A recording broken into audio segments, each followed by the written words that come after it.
time for a Joe talk from a child's garden. Remember that when you were in school? A child's garden of poetry. This is a child's garden of understanding the media. The media is filled with crap. We all know that. But we have a high tolerance for crap and a low tolerance for mistakes from our fellow human beings. You know, this is all humanism.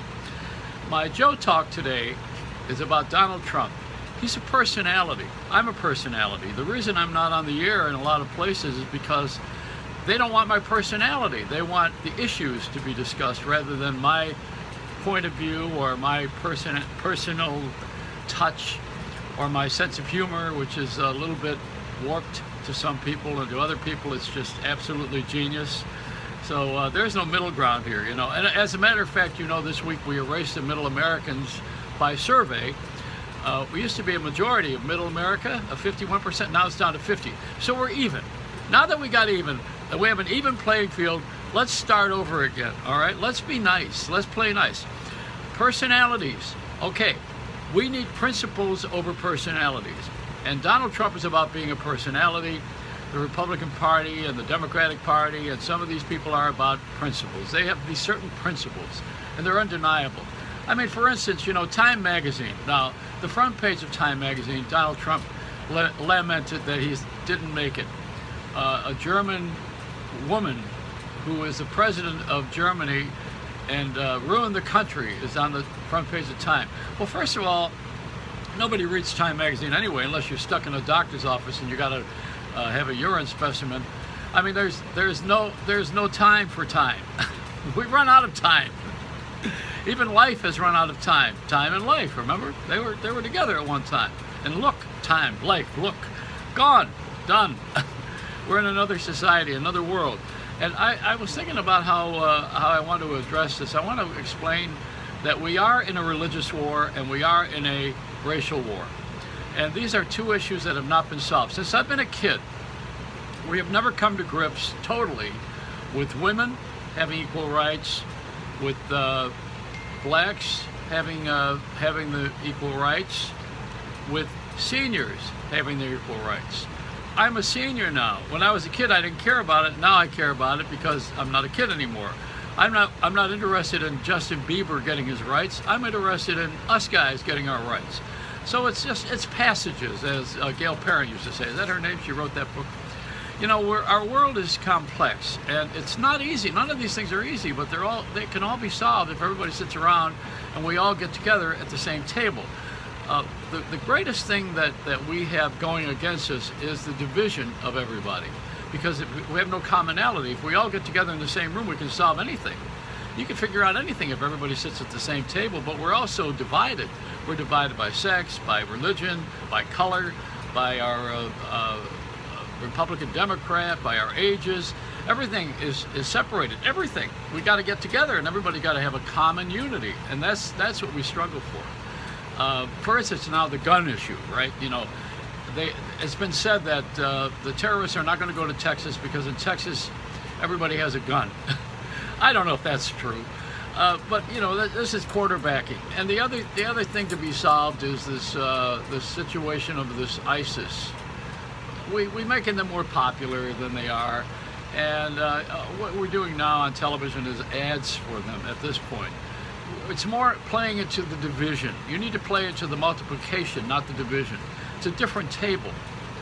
The gun issue, let's go back to that again, okay? I remember very well, I'm not a gun person, but some people like to hunt, and then some people like to use their hunting guns under the bed. I mean, I don't know that that's a good thing to have or carry on the street. In the back of the truck in Texas, you're allowed to have a shotgun, but you're not allowed to smoke pot. I mean, so one thing they're for, the other thing they're against. It's just going to go like that. It goes like that. I think the President Obama's favorite group should be Guns N' Roses. The way he's been handling all of this stuff. Now, you can't find any fault with the guy because of that. You could find fault with other things. We got new language now. You know, we call it radicalized. And what's that other one? There's another one that I was thinking that we marginalize. Yeah, we're marginalized and we're radicalized. We're lies. We're not wise-eyed. I wish everybody would really come to the place where we examine our own self-conscience, and then we do what we know is right, and bring it to the table, and everybody sits down. But that's ideal, you know. We're not in an ideal time with all this separation. I hosted a conference between the Palestinians and the Jews a few years back at a synagogue in New York, which was very well protected and guarded and fearful. I hosted the thing, but I didn't moderate the panel. And what I did was I asked everybody, I said the Palestinians, there were 3 of them and three Israelis, 3 Jews, 2 were from Israel. I said, do we all have the same God here? Are we talking about Allah, God the Father of Abraham? And is this the same God that we all worship, Yahweh? Are we all having the same God experience? And everybody on the panel agreed. The Palestinians and the Arabs and the Jews all agreed that we are worshiping the same God the Father. I said, okay, so we agree that we have that one God in common. And that one God, which is we come to through Christianity or through Muhammad or through Judaism and Moses. Who is God? We're co-creators. We create children. We co-create children. God is the creator. So who here at this panel is willing to uncreate? Because that's what we're talking about when you get into terrorism and fear. Uncreating. Now, raise your hand if you are prepared to uncreate, because then you're defying the absolute founder of this whole system, the society. And that's the other part. We're not fighting Satan, none of us. We're fighting principalities and systems, and they're put in place, and they're fragmented. They play into the fragmentation that we've created. We have started after World War II to sell time on radio and television by demographics, according to age. We call it psychographics, according to lifestyle. And we want to sell stuff. So we pitch a certain amount of energy to an age group and to a calling for someone's belief system. And that's how we've been selling stuff. Demographically, we already are separated. So we need to get rid of that whole thing to begin with. We should not be pitching separation. And I'll give you why. A person watching baseball could be 12 or 70. If they like baseball, they're going to watch it all day. If they don't like it, they're not going to watch it at all. So it's not about something called age. It's something called interest. So we need to keep people interested. That's what Donald Trump has done. He's appealed to the interests of a certain great amount of people. And Howard Stern did it in a very negative way, but yet he was successful. The same with Morton Downey Jr. And in the earlier years, I did that on the radio. I was the first of the shock jocks, they say. So, you know, we got everybody's attention. Now what are you going to do when you have their attention?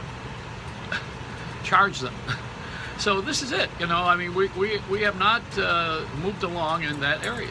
Now the light's on, and when the light goes on, you got 10 minutes, right? I've taken that's my Joe talk for today. It's a Reynolds rap.